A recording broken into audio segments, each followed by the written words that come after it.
Salve fratres, welcome back into the jungle of Protestantism. Te iterum fidere, Patris Allegro, Veritas Liberabit Vos. Ayo, kamu sedang menunggu-nunggu video ini bukan? Bagaimana Patris Allegro menanggapi video terbaru dari pendeta MYM yang seperti biasa, tanpa substansi, maki lalu berhenti. Ya menarik ya, tapi mari kita berikan cermin untuk Pak Pendeta yang terhormat. Saya beri judul video ini, Retorika Ular atau Kaca Benggala. Kita membongkar kekacauan logika dan retorika Pendeta MYM. Kali ini kayaknya Pendeta MYM mau belajar juga ya logika, oke. Nah, dalam salah satu tayangan terbarunya, Pendeta MYM yang terhormat di dalam Kristus kembali tampil dengan gaya khasnya, berteriak, menyebut ular beludak, menyumpahi keturunan iblis, dan memaki sambil mengaku sebagai pembela kebenaran. Dia sedang menyasar video saya, Patris Allegro, dengan tuduhan bahwa saya memutarbalikkan perkataannya. Dia menuntut pembelaan, maka baik, mari kita beri dia apa yang tidak ada di videonya. Apa itu? Substansi. Ya, mengerti substansi ya Pak Pendeta MYM? Yang pertama, saya tidak pernah bilang begitu. Lalu, Pendeta MYM menuduh saya memfitnah karena saya menyinggung retorika Protestan yang kerap bersembunyi di balik kasih dan menolak debat keras. Dia berulang kali berseru, saya tidak pernah berkata karena kasih maka tidak boleh debat. Saya bilang, ayo debat. Pertanyaannya sederhana. Apakah saya mengatakan bahwa MYM secara literal melarang debat? No. Saya menyebut bahwa banyak retorika Protestan menggunakan kasih sebagai tameng emosional. Sudah 3 tahun lebih saya berjibaku dengan netizen Protestan untuk menolak kritik teologis secara terbuka. Ya, ini bukan tentang satu video MYM, tapi tentang pola retorika keseluruhan yang menjadikan kasih sebagai senjata retoris, bukan sebagai dasar kebenaran. Miskomprehensi atau manipulasi. Apakah MYM tidak paham kritik saya atau sengaja menyederhanakan kritik itu agar bisa ditolak dengan mudah? We don't know, karena dia tidak berbicara. Yang kedua, debat. Tapi tentang apa? Dan apakah ada wahyu baru setelah Konsili Trente, Pak Pendeta? Kalau Anda hanya mengulang apa yang sudah dianatema oleh Konsili Trente, percuma. Ya, saya bilang percuma, mau buat apa? Kamu debatkan saya, lalu saya akan mengusulkan untuk membatalkan Konsili Trente kan? Tidak. Apa yang mau kamu ajukan? Paling mengulang semua yang sudah dibantai oleh Konsili Trente, bukan? Di sepanjang videonya MYM tidak menyanggah satupun isi teologis dari video saya. Dia hanya terus mengulang bahwa dirinya menantang debat, bahkan menyebut saya pengecut, jago kandang, tidak punya nyali, dan ular berbisa dari lubang tikus. Sungguh suatu panggilan dialog yang sangat-sangat rohani ya. Tapi mari kita ajukan pertanyaan kunci. Kalau kamu mau debat, apa yang kamu mau perdebatkan? Apakah sola scriptura sudah dibantai, tidak logis, tidak biblis, tidak historis? Apakah ekaristi di Protestan tidak ada? Apakah otoritas di gereja ditolak oleh Protestan? Apakah makna kasih dalam ajaran Yesus? Atau apakah hanya ingin debat yang paling keras menyebut sesat? Debat bukan soal siapa yang paling lantang atau paling banyak menyebut kata bidat, bukan. Tapi siapa yang paling mampu memberi alasan atas pengharapan dan imannya. 1 Petrus bab 3 ayat sampai 15. Jadi karena sudah tidak mampu maka dianatema kan? Tapi di video MYM satu-satunya argumen teologis yang muncul adalah saya tidak pernah bilang begitu. Oh ya? Sisanya adalah kemarahan. Nah, poin yang ketiga, kaca benggala. Ini proyeksi dan cermin retak. Dalam psikologi retorika itu ada satu teknik yang disebut projection. Menuduh orang lain melakukan apa yang sebenarnya kita lakukan. Inilah yang terjadi dalam video terbarunya itu. Allegro itu memutarbalikkan argumen lalu menyerang balik. Lucunya justru MYM lah yang mengkarikaturkan argumen saya, seolah saya menuduh dia pribadi sebagai pengecut karena kasih, mengulang-ulang klaim tanpa membantah konten. Dia mengalihkan fokus dari isi video ke gaya bicara, nada suara, dan niat debat. Yang dia tuduh sebagai retorika ular justru menjadi cermin dari retorikanya sendiri. Di mana dogmamu, Pak Pendeta? Judul video saya adalah retorika tanpa dogma. Itu bukan tuduhan personal, tapi deskripsi faktual.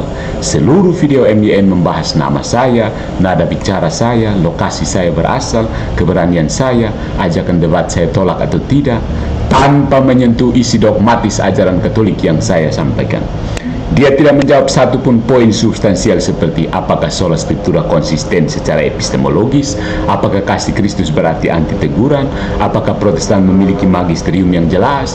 Sebaliknya dia justru menyebut saya utusan iblis, sebuah argumentasi yang sangat cocok untuk dunia supranatural fantasi. Jadi apa yang sebenarnya ditakuti?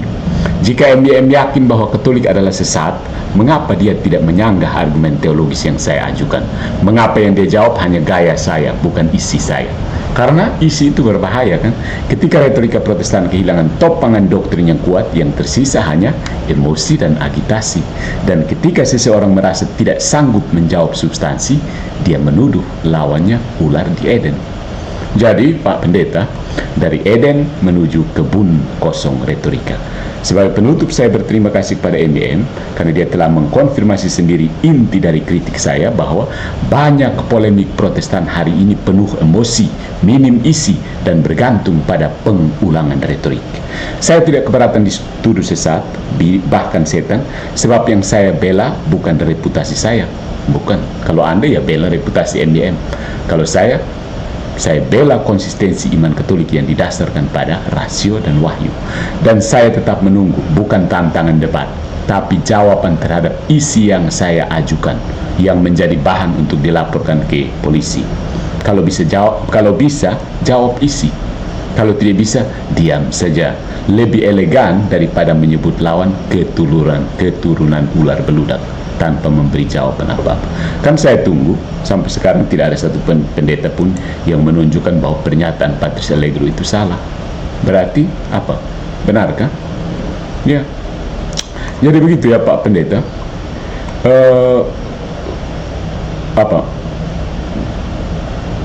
Saya akan mengatakan seperti ini. Protestan ketika tidak lagi bisa menjawab argumen rasional, cenderung menggunakan kasih sebagai perisai retoris. Ajaran Yesus itu kasih, jadi jangan debat, jangan keras, jangan menyebut sesat. Demikian itu ya. Dan ini kritik terhadap kecenderungan retorika tanpa isi seperti yang baru saja Pak lakukan. Tapi saya mau mengajak kita semua ya. Pak Pendeta memang menyebut ular di Taman Eden, tapi saya mau tunjukkan bahwa siapa sebenarnya ular sesungguhnya. Ya, siapa sebenarnya ular yang sesungguhnya? Mari kita lihat. Oke, ini menarik ya. Mari kita lihat.